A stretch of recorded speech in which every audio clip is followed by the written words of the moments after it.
بسم اللہ الرحمن الرحیم. نیت چونکہ دل سے تعلق رکھتی ہے اس لیے زبان سے ادا کرنے کی ضرورت نہیں، اور نیت کا زبان سے ادا کرنا رسول اللہ صلی اللہ علیہ وسلم کی سنت اور صحابہ کرام کے عمل سے ثابت نہیں. یعنی ایسی کوئی دلیل ہمیں نہیں ملتی کہ آپ نے نیت پڑھی ہو. نیت کی تو ہے لیکن نیت پڑھی نہیں.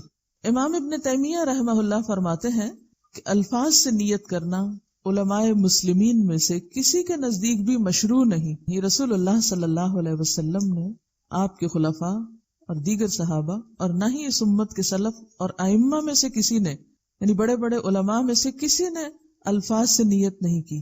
عبادات میں مثلاً وضو، غسل، نماز، روزہ اور زکوٰۃ وغیرہ میں جو نیت واجب ہے، بالاتفاق تمام ائمہ مسلمین کے نزدیک اس کی جگہ دل ہے. بعض لوگوں نے نیت کے الفاظ بنائے ہوئے ہیں، 2 رکعت نماز سنت، منہ طرف خانے کعبے کے، پتہ نہیں آگے کیا. ابن القیم رحمہ اللہ نے نیت کو الفاظ میں بیان کرنے کے متعلق کہا، اگر تم میں سے کوئی نوح علیہ السلام کی عمر تک بھی زندہ رہے پھر وہ اس بات کو تلاش کرتا رہے، یعنی کتابوں میں، کہ کیا رسول اللہ صلی اللہ علیہ وسلم یا آپ کے اصحاب میں سے کسی ایک نے بھی ایسا کچھ کیا، تو وہ کامیاب نہیں ہو سکے گا. کسی کتاب میں نہیں ہے. انہوں نے کافی تلاش کیا ہوگا نا، سوائے اس کے کہ وہ خالص جھوٹ بولے گا. بس اگر اس میں کوئی بھلائی ہوتی تو صحابہ ہم سے سبقت لے جاتے، یعنی بول کے کچھ کہنے میں بھلائی ہوتی تو صحابہ ضرور کرتے اور ہماری اس بات پہ رہنمائی کر دیتے. چونکہ نماز ہے نا، اس لیے اتنی زیادہ تاکید ہو رہی ہے.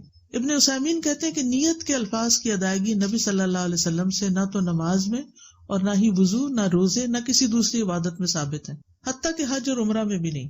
نبی صلی اللہ علیہ وسلم جب حج یا عمرے کا ارادہ کرتے تو آپ یہ نہیں کہا کرتے تھے کہ اے اللہ میں یہ اور یہ کرنا چاہتا ہوں، نویت ان احج یا نویت ان اعتمر، ایسا کچھ نہیں کہتے تھے.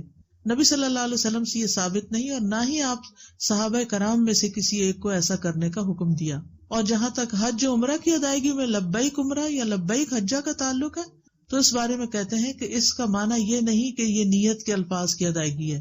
لبیک حج یا لبیک عمرہ جو ہے اس کا معنی تلبیہ ہے، کہ کس چیز کا تلبیہ شروع کر رہا ہوں.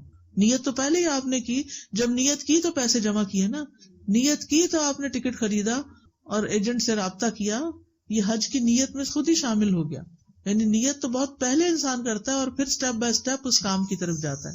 اور یہ تلبیہ میں اس خاص نسک کا ذکر آتا ہے. نسک کا مطلب ہوتا ہے ریچول، مگر نہ نبی صلی اللہ علیہ وسلم نے نیت کے الفاظ کی ادائیگی نہیں فرمائی. نبی اکرم صلی اللہ علیہ وسلم اور صحابہ کرام باقاعدگی کے ساتھ نمازیں پڑھا کرتے تھے، اور اگر وہ اپنی نمازوں سے پہلے نیت پڑھنا چاہتے تو ایسا کر سکتے تھے، ان کے لیے کوئی رکاوٹ نہیں تھی. لیکن ان میں سے کبھی کسی نے نماز سے پہلے مروجہ نیت نہیں پڑھی. اس کے برعکس وہ ہمیشہ اپنی نمازوں کا آغاز تکبیر تحریمہ یعنی اللہ اکبر سے کرتے رہے.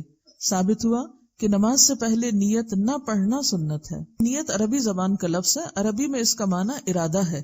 نیت کا معنی کیا ہے؟ ارادہ. اور ارادہ دل سے کیا جاتا ہے، زبان سے نہیں. بالکل اسی طرح جیسے دیکھا آنکھ سے جاتا ہے، پاؤں سے نہیں. دوسرے لفظوں میں نیت دل سے کی جاتی ہے، زبان سے پڑھی نہیں جاتی. بعض لوگ روزہ رکھنے کی دعا، حج کے تلبیہ اور نکاح میں ایجاب و قبول سے نماز والی مروجہ نیت کو ثابت کرنے کی کوشش کرتے ہیں. عرض یہ ہے روزہ رکھنے کی دعا والی حدیث ضعیف ہے، لہذا حجت نہیں ہے. حج کا تلبیہ صحیح احادیث سے ثابت ہے، وہ نبی اکرم صلی اللہ علیہ وسلم کی پیروی میں کہنا ضروری ہے. مگر نماز والی مروجہ نیت کسی حدیث میں وارد نہیں ہوئی. رہ گیا نکاح میں ایجاب و قبول کا مسئلہ. چونکہ نکاح کا تعلق حقوق العباد سے ہے اور حقوق العباد میں محض نیت سے نہیں بلکہ اقرار، تحریر اور گواہی سے معاملات طے پاتے ہیں. یعنی وہاں صرف ارادہ ہی کافی نہیں کہ کوئی شخص نکاح کا ارادہ کر لے. اگر اس طرح صرف ارادے سے نکاح ہو جائے تو کوئی بے نکاح نہ رہے. جبکہ نماز میں تو بندہ اپنے رب کے حضور کھڑا ہوتا ہے جو تمام نیتوں کو خوب جاننے والا ہے. پھر وہاں نیت پڑھنے کا کیا تک بنتا ہے؟